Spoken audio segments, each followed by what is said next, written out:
أعوذ بالله من الشيطان الرجيم بسم الله الرحمن الرحيم اللهم صل وسلم على سيدنا ومولانا محمد وعلى آل سيدنا ومولانا محمد أفضل صلواتك بعدد معلوماتك وبارك وسلم وصل عليه الذين لا يؤمنون بالغيب those يؤمنون or believe بالغيب in unknown things, but news is given either by Allah or by Rasulullah sallallahu alayhi wasallam. وَيُقِيمُونَ الصَّلَاةَ. So as I told you that Iman, for Iman this is must, to believe in something which you do not know. To believe in something which you do not know. But why you do believe in? Because Allah said it. Why you do believe it? Because Rasulullah said it. Got it?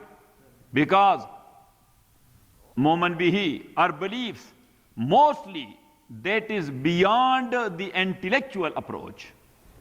That is beyond the intellectual approach. So can we find out intellectually the existence of angels? We cannot. Yes? Can we find out the existence of hellfire or paradise? We cannot. But we do believe in, because Allah said it, because Rasulullah said it, sallallahu alayhi wasallam. So that is number one, that for Iman, that is must, to believe in things which you do not know. You should write it like this. For Iman, that is must, to believe in things you do not know. That's number one. Number two, belief is the function of, or is the matter of heart. That is not the matter of brain. Brain has nothing to do with your belief. That's a matter of heart. Like love. Love is something brain has nothing to do with. That's the case of heart. Got it? Where is love? It is not here. It is there. Something known through brain is called knowledge. That is not Iman. Something known through use of brain is called knowledge. Knowledge is changeable. Anybody can put a doubt into your knowledge, but not into your belief. As long as you have not adopted another belief. As long as you have not adopted another belief. Got it? You will replace your belief with another belief. Got it? When there is belief, so it means you don't have any doubt therein. Because belief and doubt cannot get together. You should write it. This is the case. Belief and doubt cannot get together. If somebody will say, may Allah forgive and forbid, may Allah forgive and forbid, may Allah forgive and forbid, that I believe 99% that Allah is only one. But only 1% it comes into my mind that maybe he has some partner. Got it? Only 1%, or let's say 0.001%. It comes into my mind that maybe he has some partner, but we do not know him yet. So the person concerned, yes, he can remain Muslim? No, he has lost his Iman. If somebody will say, may Allah forgive and forbid, may Allah forgive and forbid, may Allah forgive and forbid, that I believe 99.9% that Muhammad is the messenger of Allah and he is the last and final messenger. But 0.01%, I think maybe a messenger will come after him. Got it? Can he remain a Muslim? He lost his Iman. So that's why I said that belief and doubt cannot get together. Got it? Because belief is called aqeedah. Belief is called aqeedah. Bismillah. Professor. Hussein is not here? Wa alaikum assalam. So he is. When salam is there, so Hussein is there. Yes? Okay. So look, this is aqeedah. And this aqeedah is from aqd. From what? Aqd. Aqd mean, number one, contract. So you have a contract with someone based on aqeedah. When we said La ilaha illallah, Muhammadur Rasulullah, we got into a contract with Allah subhanahu wa ta'ala. We got into a contract with Allah. As you know, contract. You know, contract. Brother Hussein, he is selling carpet to someone, and somebody is buying carpet from him. Yes, I am a good market manager for you, for free, for no cost. Yes, advertisement for free. Yes, not in between a movie, in between there's a Quran. So anyhow, if somebody is buying a carpet from you or you are selling to him, that's called what? Contract. That's called what? Contract. Got it? In Arabic or in Sharia, it is called aqd. It is called aqd. Nikah, that's also a aqd. That's why it is called aqd nikah. That's a contract between wife and husband. That's a contract between wife. And contract has its own requirement.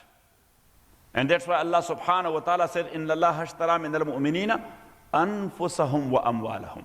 Allah has bought and purchased from believers their lives and their belongings. What we have sold to Allah? Our lives and our belongings. Inna Allah hashtara min al-mu'minina anfusahum wa amwalahum. Indeed, Allah has bought and purchased from mu'mineen and believers their belongings and their lives. What Allah will give us? What will be the price paid by Allah, which He will pay us? بِأَنَّ لَهُمُ الْجَنَّةِ بِأَنَّ لَهُمُ الْجَنَّةِ. We will have what? The Jannah, the paradise. We sold to Allah our lives and our belongings. He will give us what? Jannah. Got it? So aqd mean contract. Yes.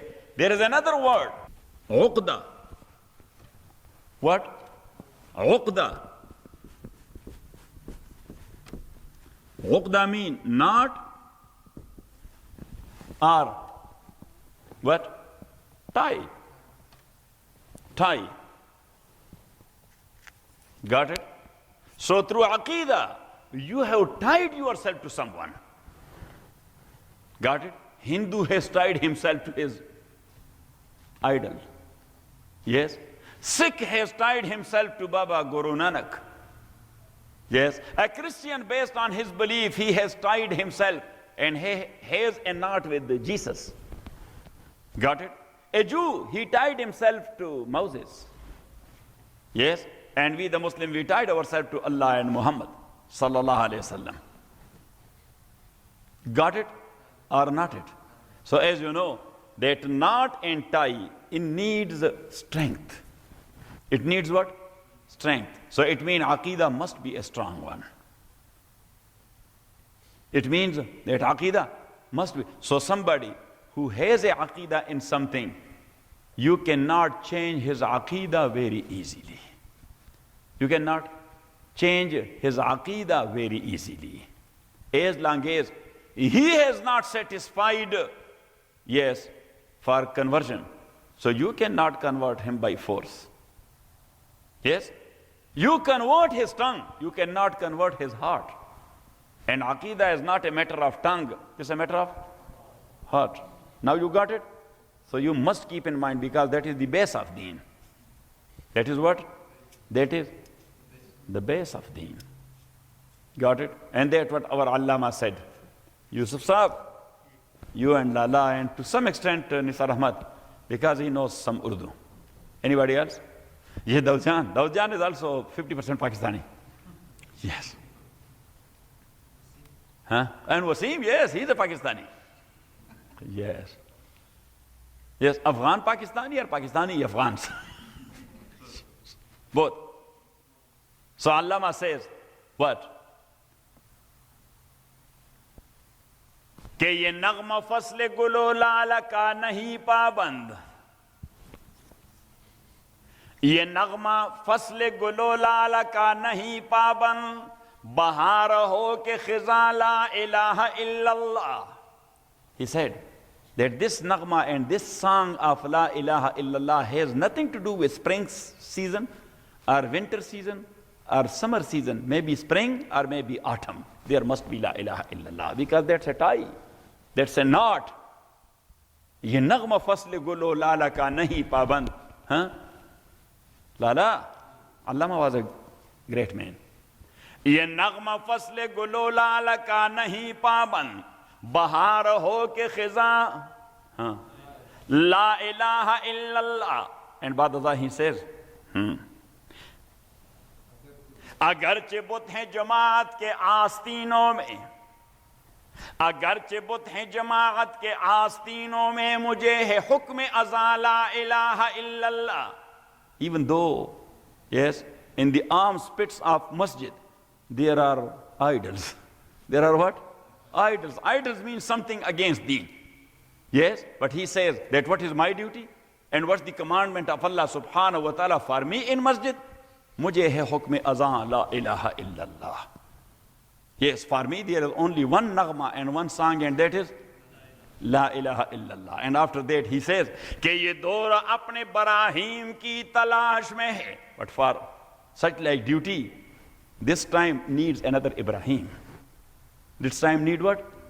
Another. What Ibrahim mean? A stable person. Doesn't mean the whole world is against him. Ibrahim said, who cares?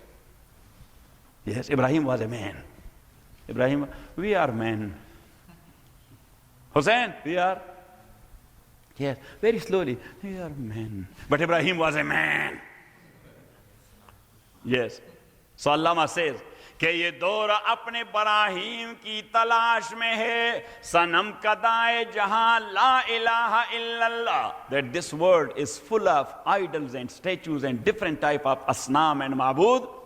Yes, so that's why this time needs another Ibrahim to come and to break all the idols and statues. Yes, and to say La ilaha illallah. Got it? Got it? اور خودی کا سر نہاں لا الہ الا اللہ, خودی ہے تیغ فساں لا الہ الا اللہ. Yes, self-respect. Khudi mean self-respect. He says that how you will get into self-respect. Yes, when you will strengthen your aqidah based on La ilaha illallah, you will become a man of self-respect. Otherwise you will lose your respect. کہ خودی کا سر نہاں لا الہ الا اللہ, خودی ہے تیغ فساں لا الہ الا اللہ. Self-respect is a cutting sword. You can cut anything with that sword, but you have to be strong in La ilaha illallah. We are not strong, we are. Got it? We are shivering like pop singers.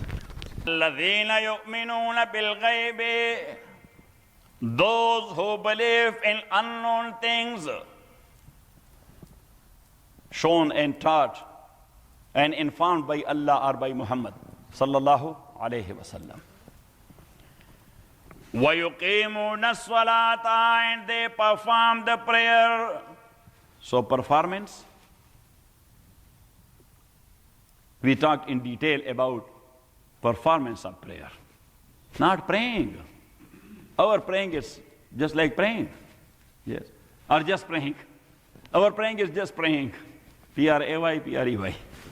Yes. Or sometimes our praying is just like playing even. Yes. Or even praying. Yes. There is pray, P-R-A-Y. There is pray, P-R-E-Y. There is play, P-L-A-Y. And there is bray, B-R-A-Y.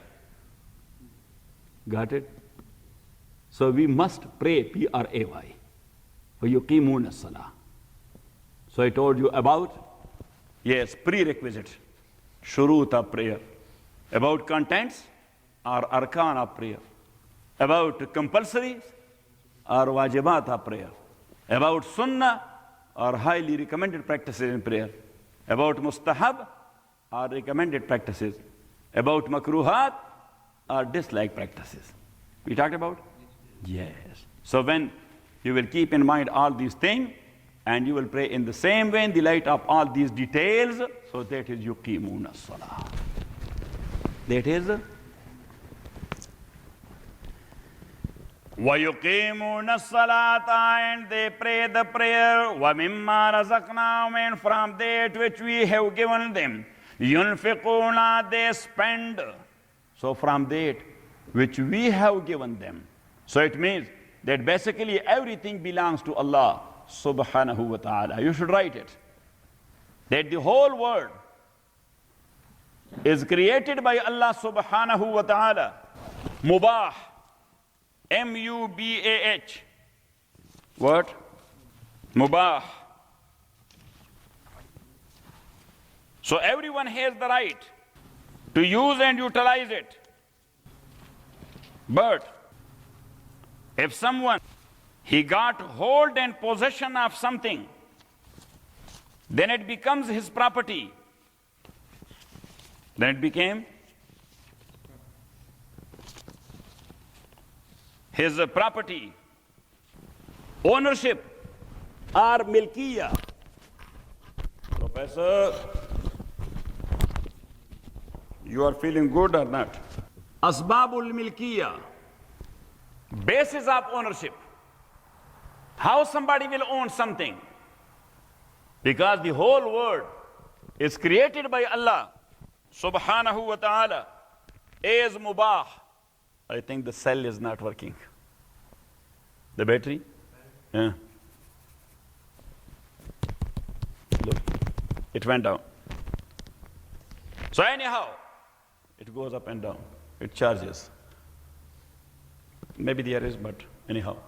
No, later on. So asbabul milkiya, everything from the very beginning, it was mubah and permissible for every single individual to use and utilize it. You should write it. From the very beginning, everything in the whole world was allowed and permissible for each one to use and utilize it. But there are bases which establishes the ownership of someone. Means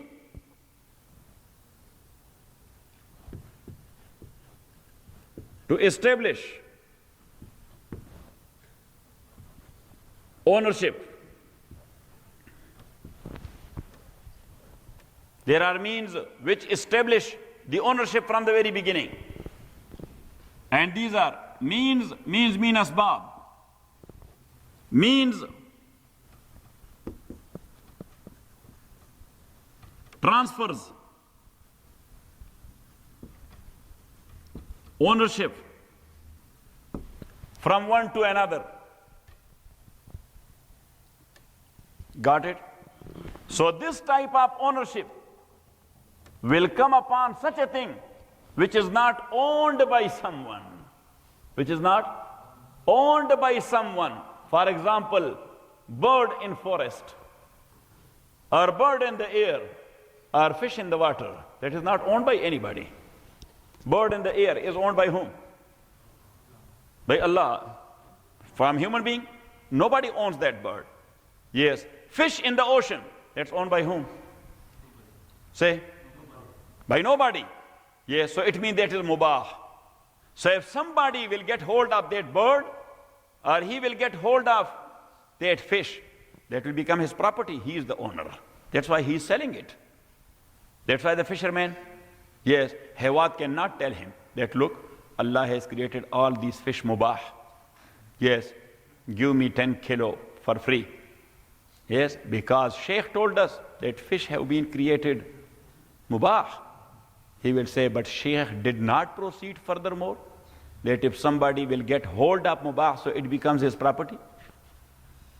Yes, or you got 50% and left 50%, forgot 50%. Got it? So you should write the example, otherwise you will get confused. bird in the air, or fish in what? In the sea or in the water? Not in the reservoir, because the reservoir is the property. So whatever in the water reservoir is, that is owned by the person who owns the reservoir. Got it? Because people have made their own fisheries, so you cannot hunt there. Because these fish are not mubah, these are owned. These fish are owned, or bird in cage. Bird in cage, that is not mubah, that is owned. Got it? That is one example. Example number two. A barren land. Barren land, which is not owned by anybody, number one.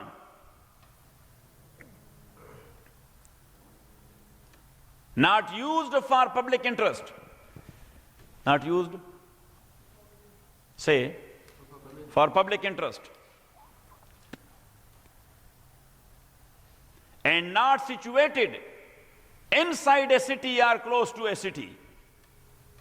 Not situated inside the city or close to the city. Because inside the city could be used for public use. Close to the city could be used in the same way. That is far from the city. And that is not owned by anybody. And that is barren. That is barren. Somebody has to cultivate it. Somebody has to cultivate it. So that's called what? Barren land. Actually, barren land is not the actual substitute. In Sharia, that is called Ardul Mawat. What? Ardul Mawat.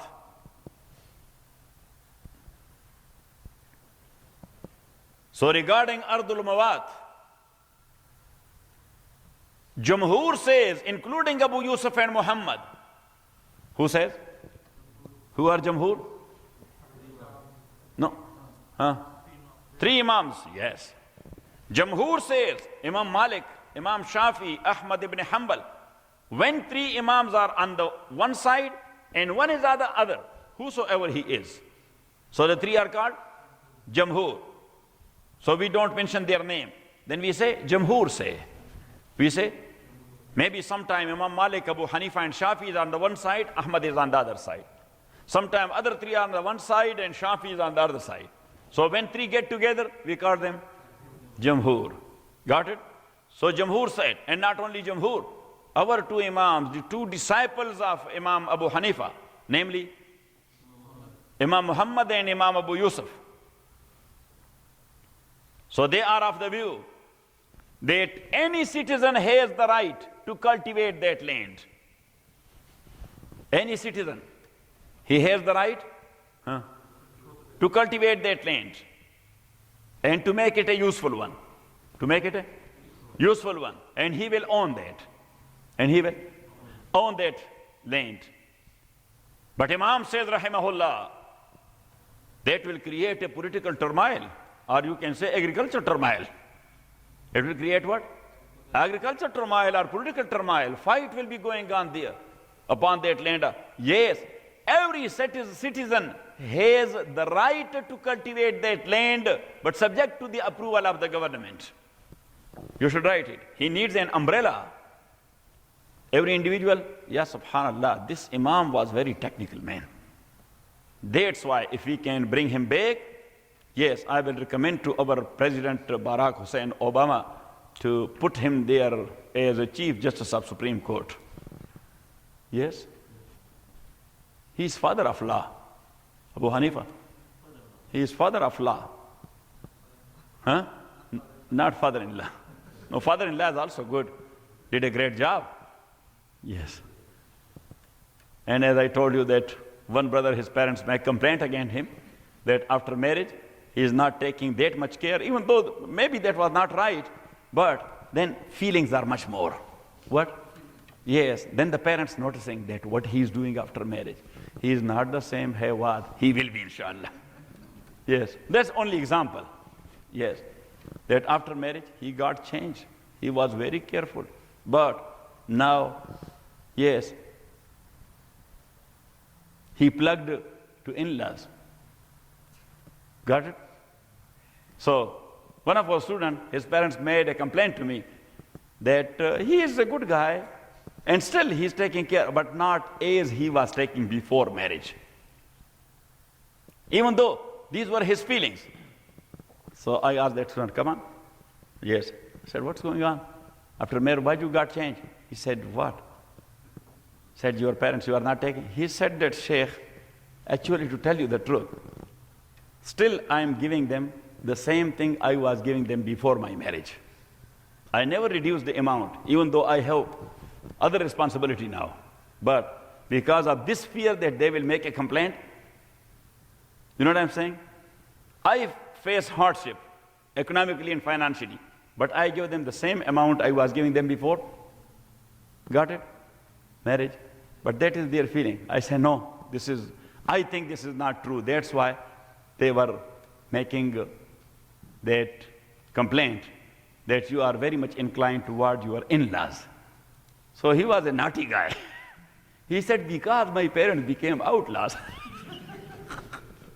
When I have in-laws, so parents became outlaws. Ya subhanallah. So anyhow, this is Arzul Mawad. So Abu Hanifa says, rahimahullah, that every citizen has the right, but subject to the permission. Subject to the permission. So there must be a department. There must be a department, not homeland security, land security. Yes, there is homeland security and there is land security. So for this purpose, not homeland security. For this purpose, land security. Yes. So if somebody will find out and pinpoint a piece of land, that there is a piece of land which qualifies all these requirements and conditions, I am a farmer, yes, and I want to cultivate that. So he will write an application to the concerned department. Yes. So the department will inquire about his qualities. That is he a farmer? Is he a farmer? Or one brother, I don't want to mention his name, our close associate, yes, he was sowing these onions. He was sowing these onions. So instead of putting the roots in the ground, he put the leaves in the ground. He said that I was thinking that onion is, yes, the small onion is seen here, so it will be growing like this. So if he will ask the government that I want to cultivate, oh brother, you will destroy the seed even. You know what I'm saying? So the department will inquire about his qualities, whether he is a farmer, he has the qualities, he has the tools. This is technological era. This is what? Technological era. He has a tractor, he has a thresher, he has this type of things and this type of tools and utensils. You know what I'm saying? And he has some money, because agriculture, it needs some money first of all to spend it. Later on you will get something therefrom. Got it? So if the department gets satisfied, they will say, okay. Got it? Then the department will come and they will put, at that time they used to put stone, to erect stones there. Yes. These are 10 acres. How? Depend.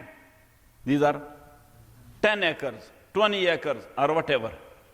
Yes. So the date, they have given him the possession of this property. The possession of this property.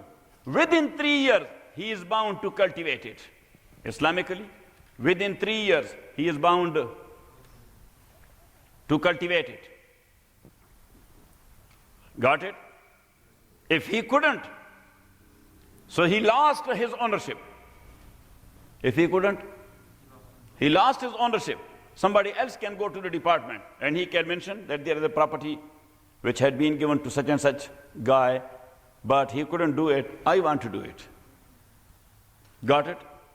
Or not it? And if he cultivated that, that will become his property. Now he owns it. Before that, this piece of land was not owned by anybody. So this is actually al-sabab al-munshi lil-milkiya. That is the creative reason or means of milkiya and ownership. Because it created ownership from the very beginning. It established ownership Huh? From the very beginning. This is example number 2. Example number 3. Minds. What? Example number 3. That is what? Minds. There are 2 words in Islamic Sharia. One is called al-ma'din, but 3 words. One is called al-rikaz, and one is called al-kanz. So some ulama says that ma'din is natural mine, like precious stones in Badakhshan and that area. What? Where is that? Yes, in Sawat, in our area, in Badakhshan there. Got it? So that is natural mine. And rikaz, somebody put some gold somewhere in the earth, and now nobody knows who is the owner, but he found it there. Imam Malik says, rahimahullah, that if the non-Muslim had put that some time back, and later on the Muslim got hold of that area and they found that thing there. This time when I was there in Pakistan, so 2 people, and they were qualified people. They came to me and they said that this one, he was living in America. I said, okay. But I was thinking that maybe there's some psycho case. And he came to me that if you can tell Qazi Sahab, I was living there in America, later on I left America and I have thrown away my green card and everything. And some 13, 14 years before. Yes, when I was leaving America, so I put some pearls and some corals and some gold and some precious stones and plenty of dollars, and I put it there in a barren land, and I know the area, and if I can go in any way back to America, so I can bring out that stuff, and yes, and I will give a part of that to Qazi Sahab also if he can arrange my going to America. And yes, I was listening to the story. So I said, inshallah, I will try to my best. I will try to contact our President Barack Hussein Obama. Yes. And I will tell him the story. Yeah. Yes. Got it. But the guy was very qualified man and very okay. Got it? So I told him that later on when I will go there, so give me a call. Yes. But he never called me. Yes. Some time back, another one came from Balochistan, Mr. Ahmad, from Balochistan, and he brought me a photocopy of some check type thing given by the government when in the time of one president, America became insolvent, bankrupt, you know, in 40s. After World War, yes, you know what I'm saying? You learned that in history. So that was what you can say, a receipt of that time from huh? IOU, yes. And that was for $1 million golden dollars. 1 million golden dollars. Yes. So I brought it here and I gave it to someone that if you can find something in this regard and if we can help these people, they claim to be the offsprings of that man who had helped the American government at that time by 1 million golden dollars. Yes.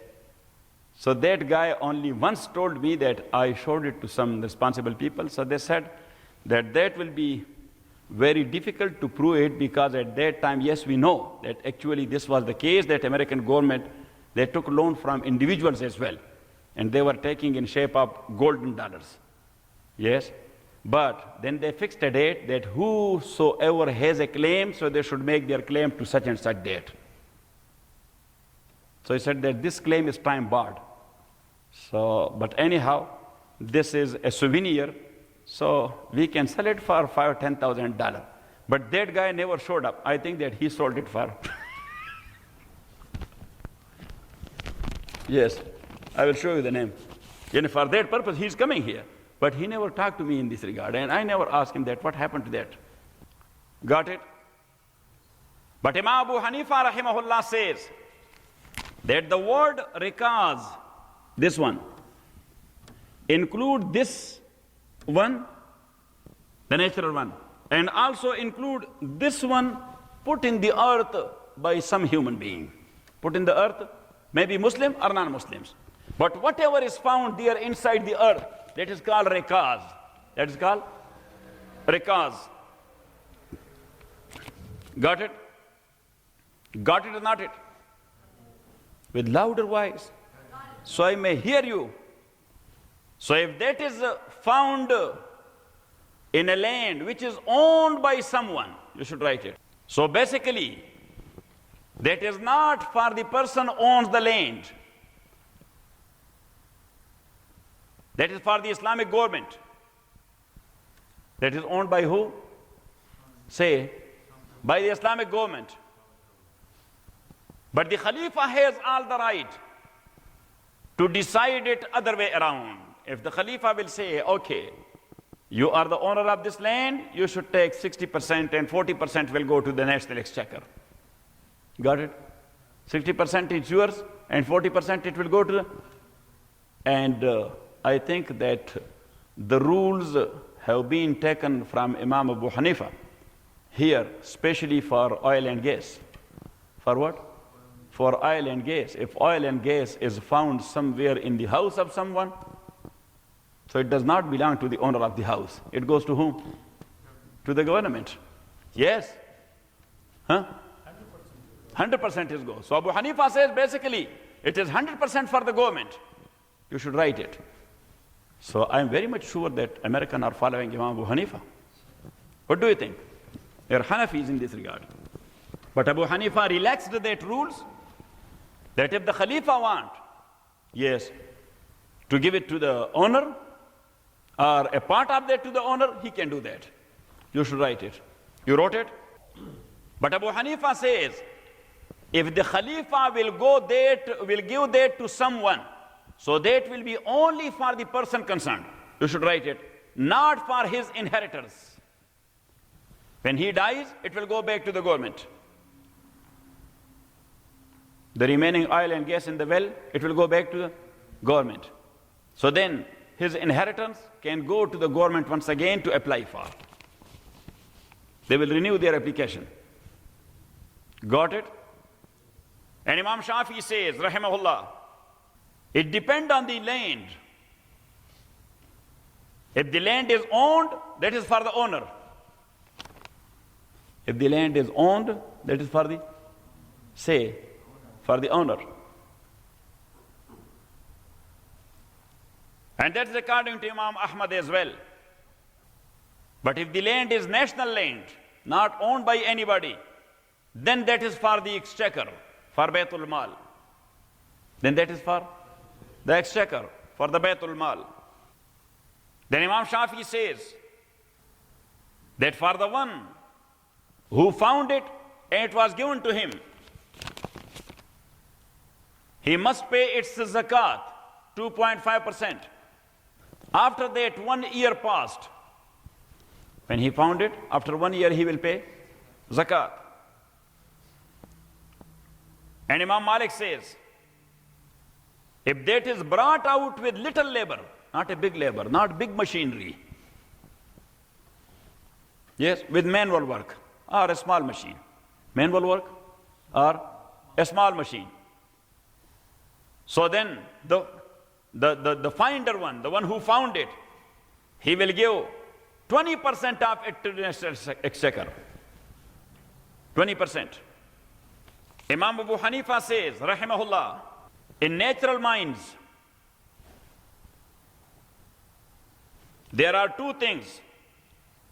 If that gets melted with fire, minds which get melted with fire, 20% will go to the National Exchequer.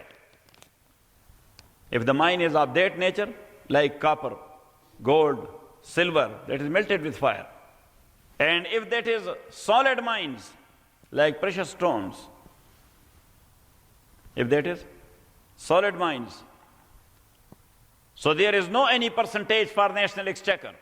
If that is a liquid mine, what? Liquid, like what? Oil, yes, or like mercury. Mercury is also liquid. That's liquid or metal? Nobody can decide. Yes, when that's in the pot, so it looks like what? Metal. But when you will throw it, it flow like a liquid. Got it? So if that is a fluid or liquid, so there is no percentage in that as well, except mercury. Except, because Abu Hanifa said, rahimahullah, that mercury, what? Mercury, you cannot say that is meltable or unmeltable. You cannot say that is liquid or solid. You cannot say that is metal or non-metal.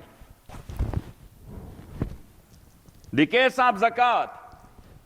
The case of zakat. Zakatable properties. Number 1, gold. Number 2, silver.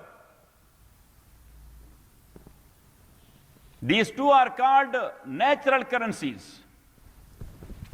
Professor, your department. These are called natural currency. And then there are official currencies. What?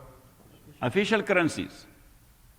Like dollars, kaldari, Afghani, Toman, dinar, Riyal, Rupee, or as the case may be. What is your time of Rasulullah sallallahu alayhi wasallam? The nisab of gold, nisab mean the minimum weight. The minimum weight. That is 3 ounce fixed. 3 ounce fixed. And the minimum weight for nisab in silver, that was 21 ounce fixed.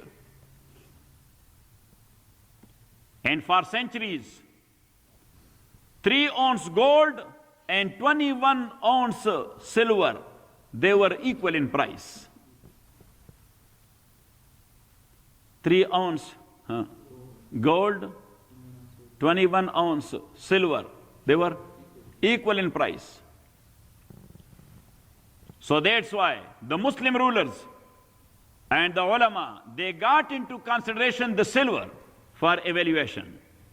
They got into consideration the silver because that was easily available. Gold was not that easily available, but silver was easily available. And silver was mostly the medium of exchange. That was what? The medium of exchange. But nowadays, 3 ounce gold is much more than 21 ounce silver. Many, many times. 3 ounce gold is much more than 21 ounce silver. Silver is not that valuable now anymore. Yes? And governments from all over the world, they agreed upon gold to be the medium of evaluation. To be what? The medium of evaluation. So that's why we changed our fatwa from silver to gold. Yes, to fix the nisab, we changed our fatwa from silver to gold. Because the price of 21 ounce silver, that is too little. You cannot consider a person rich based upon his ownership of 21 ounce silver or money equal to 21 ounce silver. But someone who will own 3 ounce gold, so he is considered a rich man. He is considered, in the light of Sharia, he is considered a rich man. Got it? So we will evaluate the nisab based upon what? Based upon gold, 3 ounce gold. Got it? 3 ounce gold. And the price will be that one for which you can sell your gold. You should write it. Because as you know, when you buy for more. When you sell for less. You buy for more and you sell for less. So you will evaluate your belongings based upon that price for which you can sell your own gold. Got it? Who owns 3 ounce gold only? 3 ounce gold only. Or he owns, you should write, dollars equal to the price of 3 ounce gold. Dollars equal to the price of 3 ounce gold in any shape. In 401k. In what? In 401k, because that's his money. Or he has in bank, he has in shape of stock, or whatever the case may be. That's money. That's what? Money. If that is equal to 3 ounce gold, then he must pay his zakat. Then he must pay his zakat. If he owns some gold and some dollars, you should write it.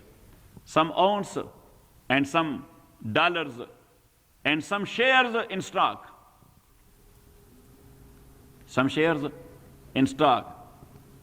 So when all these 3, or as the case may be 3, 4 types of things, when they are clubbed together, they are clubbed together, they are equal to 3 ounce gold. All these 3 or 4 things are equal to 3 ounce gold. Got it? So then he must pay his zakat. Someone who has business, so he must evaluate his inventories, not his tools. Tools are not zakatable. Tools are not zakatable. His inventories, whatever he is selling there. And he must evaluate that. On the basis of that day price, he can buy for, not his selling price. Got it? For example, just give me an example. This carpet, yes, 1 foot square for how much? $2 a foot. Yes. No, you are fixing it $2 a foot. For how much you can? I should not ask you, but anyhow. Yes. For how much you can buy it today? 30 cents. Okay. So now you are bound to pay zakat on that very price for which you can buy it. You should write it. You, the businessman, whatever price you have to pay for such like carpet today, the day you are calculating your zakat, the day you are calculating your zakat. Inventories. Then there is ushr in agriculture crops. Ushr in what? Prophet sallallahu alaihi wasallam says, "Ma saqathu as-sama'u fa fihi al-ushr, wa ma suqiya bi gharbin aw daliyatin fa fihi nisfu al-ushr." Whatever is irrigated by rainwater, mean rainfall. By rainwater mean rainfall. Because if you made a reservoir for rainwater and later on you are irrigating that from that water, your agricultural land, so then this rule is not applied to. Rainwater mean rainfall. Yes, you put the seed, yes, you are not arranging its irrigation and things like that and watering, but rain falls in, that is irrigated automatically. So less labor is there. What is there? Less labor. So ma saqathu sama fa fihi al-ushr. 10% would be given. 10% of its output. 10%. And whatever, the labor is a lot for irrigation. Like the carres. Like what? You have the carres, you know?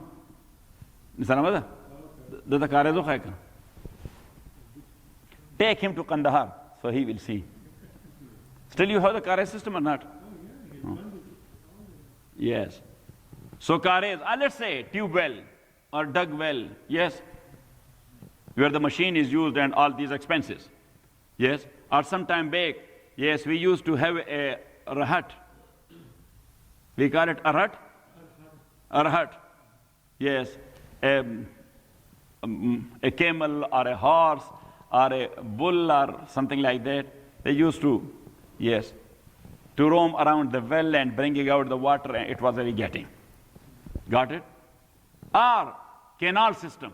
In Pakistan, mostly there is canal system. Yes. The world's largest canal system is situated in Pakistan. The world's largest canal system. That is in Pakistan. Because the canal system there is 36,000 miles. Canal system, there is 36,000 miles canals. So anyhow, if you will come to my house, yes, Nisar Ahmad knows. Yes, so we have canal system, yes, we are paying for that to the government. Yes, we call it Abiyana. Lala Soy Varda? Abiyana, you know, mean price of water. So we are paying to the government. They are putting on different ratio for different crops because they calculate that how much water is needed for wheat, for corn, for rice, for sugar cane, for vegetable, for fruits. So they have different rates. They fix it. Yes, the government officials, they come and they check and they measure that much area, that's sugar cane, that much area, this is wheat, that much area, this is corn, this is vegetable, this is this and this and this. And then they calculate, and in year, it comes to you, to your house, bill. Got it? We call it parcha. You call it what? Parcha. And the guy who is collecting the money, yes, one of the community member, he is appointed for that purpose. He is called Malak Sahib. He is called Malak Sahib. So Malak Sahib is roaming around and asking people that this is the register, this is you received your parcha, so you have to pay that much. So anyhow, so whatever is irrigated with that lot labor, so then 5%. How much would be paid? 5%. Got it? Then that is fariza. This is faraz. After that, there are wajibat. There are other responsibilities in your belonging, as far as the case of a Muslim is concerned. And mostly these are collective responsibilities, not individual. These are collective responsibility. And collective responsibilities are like the burial of a Muslim's dead body. The burials of a Muslim's dead body. If that is in big city, so in big city, the maqbara and the cemetery is not for free. In villages, in our towns, maqbara is, yes, grave is free, digging is free, and burial is free. Yes, even the food is free for 3 days and night. Because we, in the villages, we are very social people. We are very social people. All of our guests, yes, they are invited by some of us. Got it? And that is sunnah. Prophet ﷺ used to say, or he said, "Isna'u li ali Ja'far ta'aman, fa'innahu atahum amrun shaghalahum."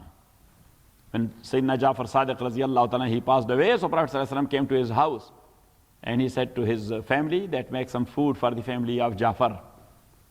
Yes. Got it? So we in villages, yes, we the Pashtun, we got that culture there from. Yes. So for 3 days and night, for example, for tomorrow lunch, Lala will arrange. For tomorrow dinner, I will arrange. For day after tomorrow lunch, he will arrange. And they will ask us. They know our family member, that is our family member. How many guests do you expect? So if I will say 30 to 40 people. So 20 we are the family member, so he will arrange for 60, 70 people the food. Got it? Got it or not it? So if there are expenses for burial or for kafan or whatever the case may be, so that is collective responsibility of the Muslim Ummah. That is wajib. That is wajibat. And if somebody will do that, others are free. others are free, and he will get the reward. And then there are other duties as well. For example, the needs and necessities of your family, especially those who are related to you based on uterus relation, and you cannot marry each other.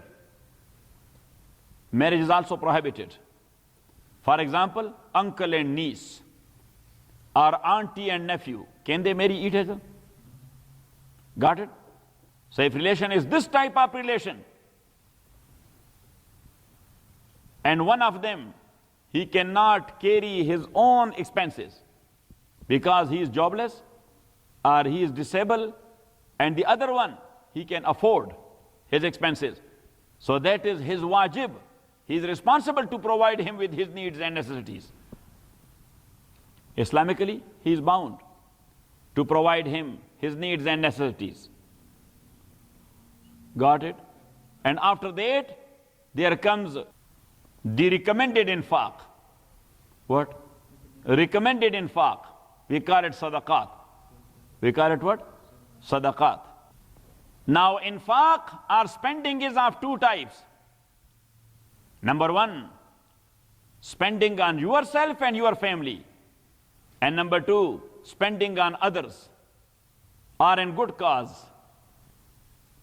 Both are our duties, and we are bound to do the same. If you are spending in good cause and you are not eating anything, you would be held responsible on the day of judgment. Why you are causing trouble to your own self? You had money, so I did not go to such and such restaurant and eat there from shish kebab. Got it? Why you did not take your children to that area to feed them with that good food? Got it? And if somebody, he is doing this part but not the other part, does not spend anything in masjid, in orphanage, in public welfare, in helping poor, so he would be held responsible as well. Got it? So that's why Allah subhanahu wa ta'ala, he used the word وَمِمَّا رَزَقْنَاهُمْ, for whatever we have provided him, يُنْفِقُونَ, they are spending. They are spending. And Allah subhanahu wa ta'ala did not say they are spending where. So Allah didn't mean that they are spending in casino. Yes. Allah doesn't mean that they are spending where. I appreciate them because they are spending a lot in casino. They spin the wheel and jackpot. Got it? No. وَمِمَّا رَزَقْنَاهُمْ, in a permissible way.